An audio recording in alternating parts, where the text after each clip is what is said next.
Yeah, hi.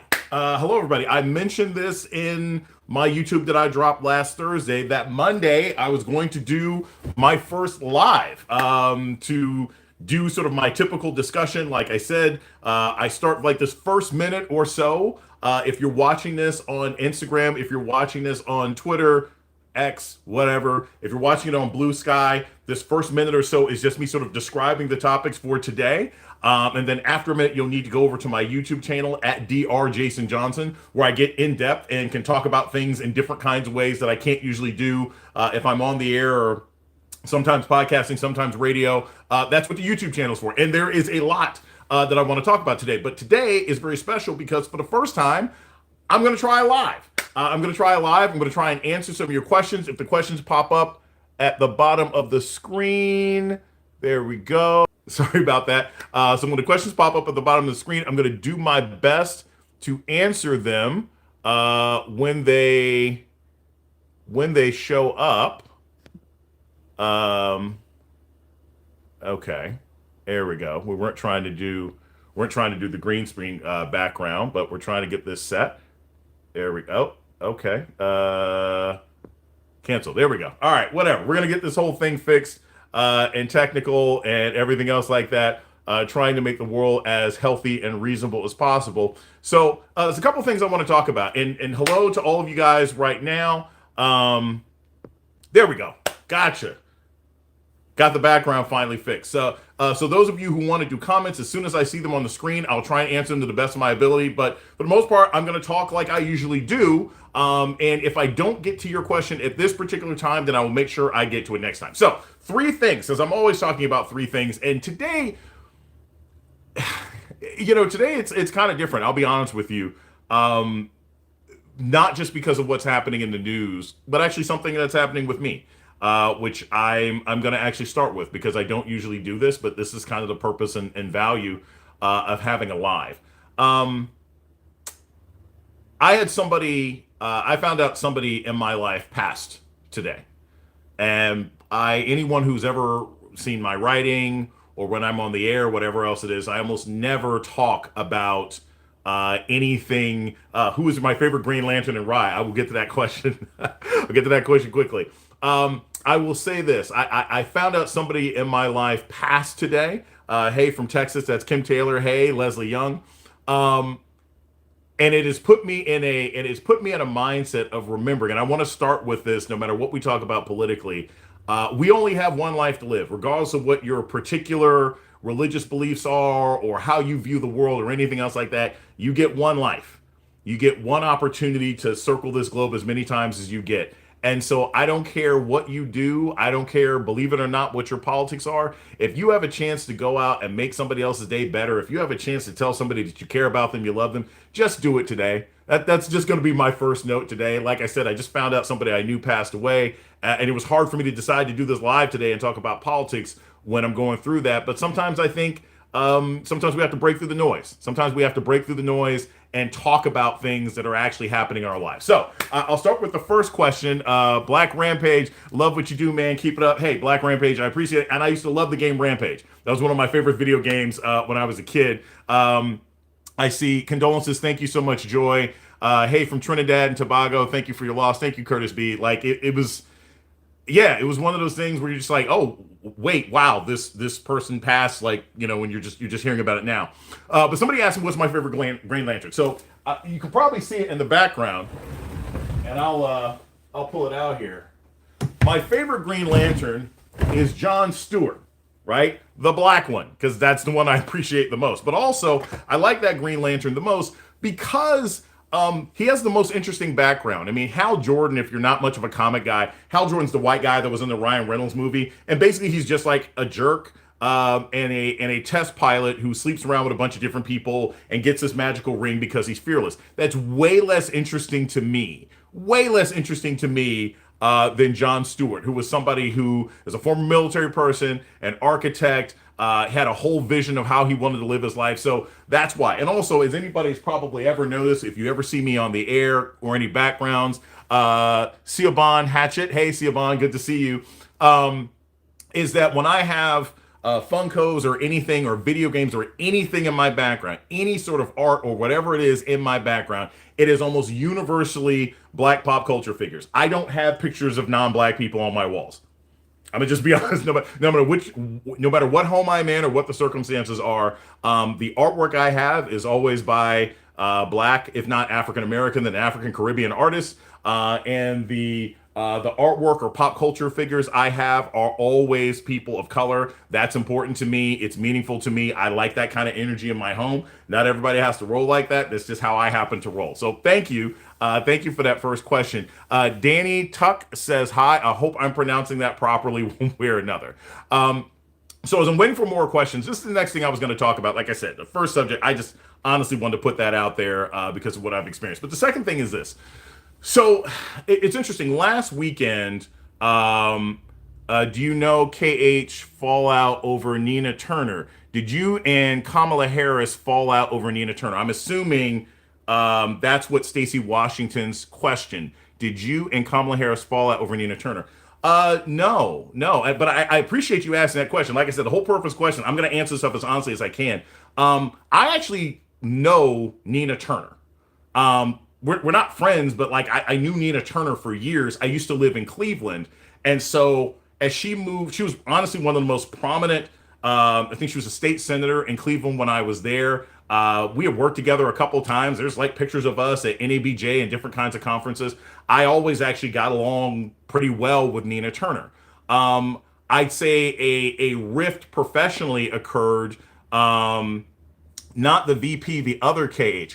Oh, Karen Hunter. Okay, I'll address that actually. Thank you for asking that question. But yeah, I'll say this about Nina Turner. I've never had a personal problem with her. I think we had a professional rift because she was a strong supporter of Bernie Sanders and I was not. And when I say that, and I'm glad somebody's asking me this question, when it comes to me supporting people politically, my primary job is to be an analyst. Who I actually want to support, I very rarely say.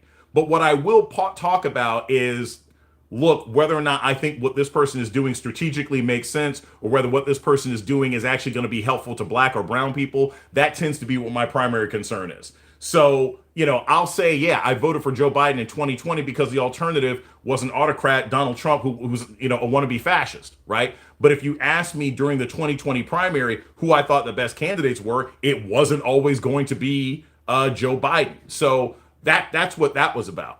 As far as, and I'll get to this next question, what will happen once Trump activates the military? Will the military listen and follow Trump's orders? So thank you very much, Kim Taylor, for that question. So I'll say this. Our military is probably one of the best militaries on the planet from the standpoint that they're professional, they're educated, and they are competitive. Now, what do I mean by they're competitive, right? I don't mean like they're strong vis-a-vis the Japanese army or the Russian army or the whatever it is. That the military in the United States has to compete with other employers for soldiers, right? And in a lot of countries, that's not the case. In a lot of countries, the military is the only place to go, right? If you're poor, if you don't have a lot of education, you join the military because it's your only option, right? And people who tend to come from desperate backgrounds and desperate means and don't have a lot of opportunity are much less likely to resist, much less likely to fight back, and much less likely to question orders. That's not the case in America, right? 9 times out of 10, you join the military now, you're joining to get a college degree, or you may have to have a college degree already to be promoted to an officer. So I say that because our U.S. military, it has a greater chance of resisting illegal or unconstitutional orders than a lot of other countries. Because the men and women who serve, right, are much more likely to say, well, wait a minute, no, I actually know the rules, I know the laws.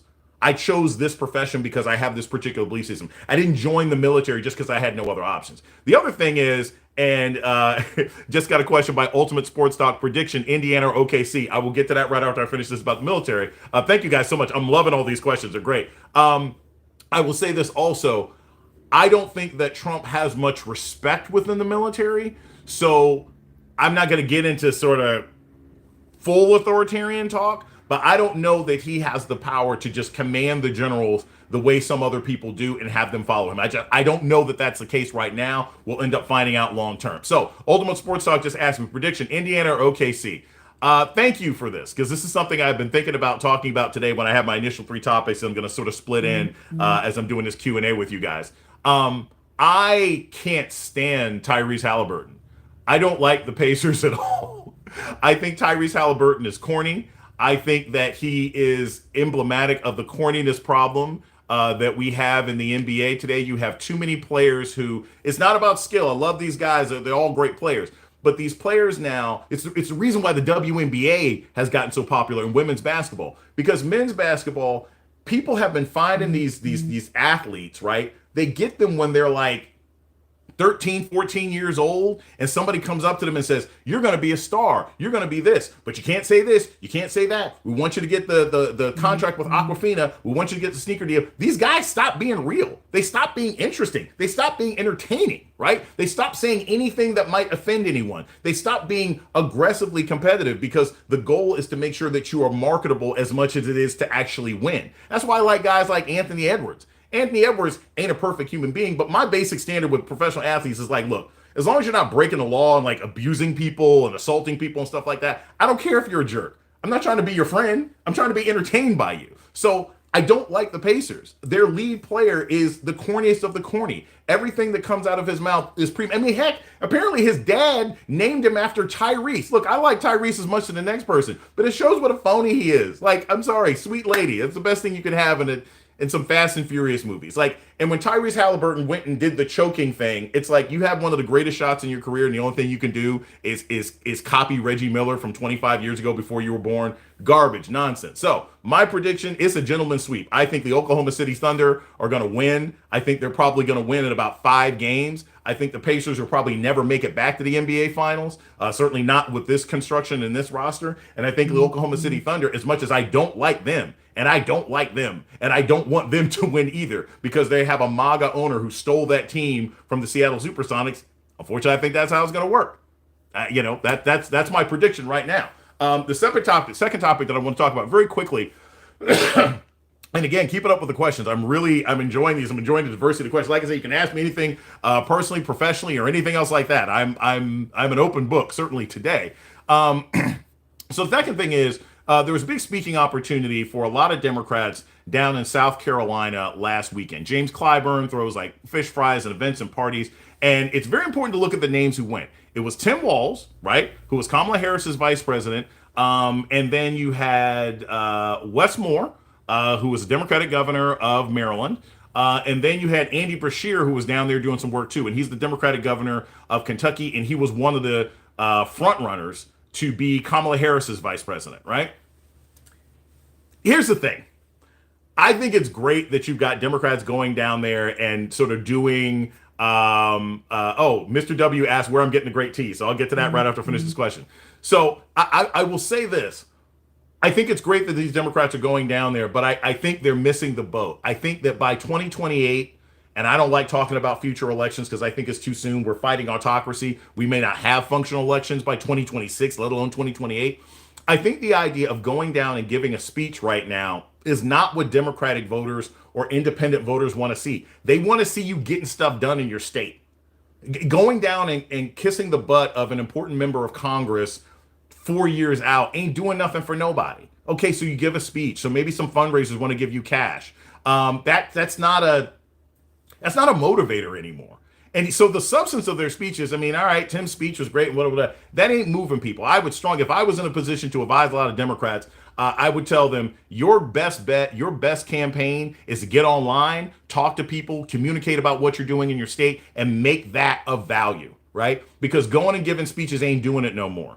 The Republican Party is not giving speeches. They're tearing stuff up. They're tearing up laws. They're ending funding to HBCUs. They're threatening the National Museum of African American History and Culture. They're doing things people don't like. Fight back about that. Stop giving speeches. So somebody just asked me, where do I get the great t-shirt? So here's the thing, Mr. W. Thank you so much for asking me that question. I have a huge t-shirt collection, and I will spend money on them. Like I say that up front. Like I will see a cool t-shirt. I'm not the person that's gonna haggle. If the t-shirt's $30, I'll buy a $30 t-shirt because I think the design is interesting. This one right here, I think this Transformer Soundwave, I'm a Transformers kid. I'm a Generation Xer. I love the fact that it's a cassette recorder, which when I show that to my students now, they don't really know what it is because it's dated technology for them. But I think I got this at a comic book convention. What I'm going to be doing probably in the next week or so, because I've had people say that they really loved my t-shirt that I had from Cape Town, South Africa, some other t-shirts I've had with sort of black slogans and things like that. I'm going to probably open up a YouTube store link where you can go to the sites and get these t-shirts. I try to buy them from independent black creators as well. So a lot of my shirts are unique. They're bespoke because I'm trying to put as much money as I can into the black community whenever it is I can, and especially black creators. Pay people for their art. Don't run around and do all this AI nonsense. I can't stand it. Okay, when are you going to be live with Tiffany Cross again? I miss those. Forever Fancy. Thank you, Fancy. I appreciate that. So this is something that I'm asked from time to time, and I want to be, I don't ever want to like speak for Tiffany. So first off, Tiffany is my friend. We're still friends. Like you may not see it online as much because we don't work at the same place, but Tiffany Cross is still my friend. We still talk. If you saw some pictures from a couple months ago, several of us writers all got together and did sort of the contraband camp down at Michael Harriot's house, who wrote the great book, Black AF History. And it was me, and it was Aaron Haynes, who's currently running for president of the National Association of Black Journalists. I mean, just Joy was there, like, Janetta Adams. All of us are still friends. And I don't say that in a sort of a corny, cliquey way. I'm saying, like, we're all kind of working adults. So Tiff and I haven't had a chance to do an IG live or anything else like that in years. She's super busy with the Native Land podcast, which is great. I always advise people go listen to it. It's her, Andrew Gillum, and Angela Wright. We're all in like chats together and stuff like that. We just haven't had time to do it, but she remains like a really good friend of mine. She's got a book coming out that she's about to finish off. And I say this because you may not hear this enough, but I actually want to make sure that I have this and have this on record. Tiffany Cross is one of the bravest people that I know on a lot of levels. Like, she is an incredibly brave person who I have a tremendous amount of professional respect for. So even if we weren't friends, I would respect her professionally. And she's a great overall person. I mean, that's the honest to goodness truth. But yeah, we just haven't had a chance to work together, but I'd like that. Should probably text her about it. Maybe we'll do it. Next, Kim Taylor says, please tell Ron Emanuel to sit down somewhere. He made Chicago worse off. Look, I never had to live, and forgive me for saying had to. I never lived in Chicago, so I don't know what Chicago was like. But I will tell you, nothing about Rahm Emanuel has ever impressed me politically. I think that he encouraged President Obama, and I'm not saying that these weren't Obama's ideas, but he encouraged Obama to engage in a level of sort of political triangulation and organize the Democratic Party around himself in a way that we've seen long-term damage. Obama kind of decimated the Democratic Party as a whole and turned it into the Obama for America campaign. And so when he was out of office, now they don't really have, they don't really have the infrastructure that they used to have, which is really sort of disappointing and saddening. But, that's Rahm Emanuel. That's how he kind of gets down. I also heard he was not the greatest mayor of Chicago, and I wouldn't be surprised because he was pretty darn conservative. I'm sorry, but conservative solutions aren't going to address the major problems that you have in a city like that. Stacey said, what should the messaging be for Democrats? One that could win and not focus on 47, from Stacey Washington. Thank you so much for that, Stacey. Hold on, I'm gonna make sure I'm getting all the questions. I'll say this. I don't really think that the Democrats have a messaging problem. I know a lot of people say that. I don't think that's their issue. I don't think it's that they don't have a message. I think it's that they don't have enough action. You have Hakeem Jeffries right here, right now. He just did an interview. I think it was CNN.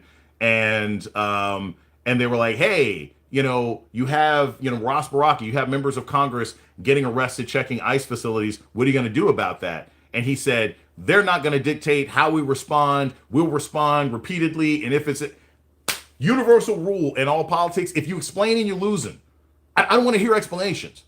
I want to see Hakeem Jeffries marching up to a building and saying, arrest me. As a matter of fact, arrest all of us. See how that gets you. That's what I want to see, because your actions are going to speak louder than words. We've heard a lot of words.